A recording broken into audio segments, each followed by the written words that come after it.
శ్రీకాకుళం పట్టణంలోని అరసవెల్లి పరిసర కాలనీల అభివృద్ధిపై ఎమ్మెల్యే గొండు శంకర్ ప్రత్యేక దృష్టి సారించారు. అరసవెల్లి ఆదిత్యనగర్ కాలనీ, లక్ష్మీనగర్, శ్రీలక్ష్మీనగర్, అసిరి తల్లిగుడి ఎదురుగొడ్డు, టైగర్ ప్రాంతాల్లో ఎమ్మెల్యే పర్యటించి అక్కడి పరిస్థితులను క్షుణ్ణంగా పరిశీలించారు. కాలనీలో నెలకొన్న కాలువల సమస్యలు, రోడ్ల దుస్థితి, తాగునీటి ఇబ్బందులు, వీధి లైట్ల కొరత వంటి అంశాలపై స్థానికుల నుంచి వివరాలు తెలుసుకున్నారు. పలు చోట్ల డ్రైనేజీ సమస్యల కారణంగా ప్రజలు ఇబ్బందులు ఎదుర్కొంటున్నారని గుర్తించిన ఎమ్మెల్యే వాటి పరిష్కారానికి తక్షణ చర్యలు తీసుకోవాలని అధికారులను ఆదేశించారు.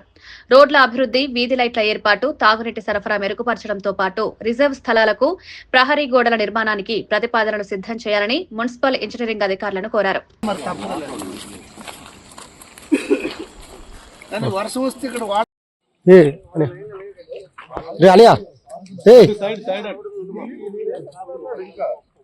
ఆన్లైన్ ఇలా చేసేది పక్కన పెడితే మళ్ళీ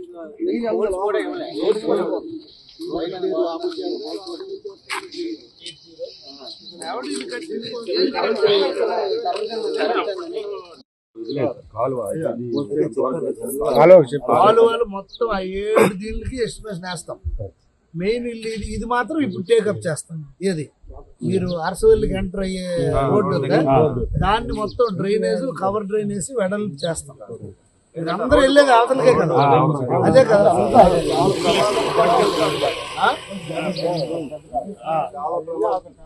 ఇప్పుడు మేము అర్జెంట్ టేకప్ చేసేది ఆ కాలు చేస్తాం. వారం రోజుల్లో చేసి దాన్ని కొంచెం వెడల్పు చేసి రిటర్నింగ్ వాల్ వేసేసి అవతల కూడా వాల్ కట్టి ఇదేసేస్తాం. అది కూడా రోడ్డు కింద వాడియడమే. అలాగే అది ఒకటి అర్జెంట్ టేకప్ చేద్దాం. ఈ రోడ్డు ఒకటి, ఈ మొత్తం జంగిల్ క్లియరెన్స్ అయితే ఇప్పుడు అయిపోతుంది. లైట్స్ కూడా అది అతనే ప్రసాదే సత్యనారాయణ. సరేనా?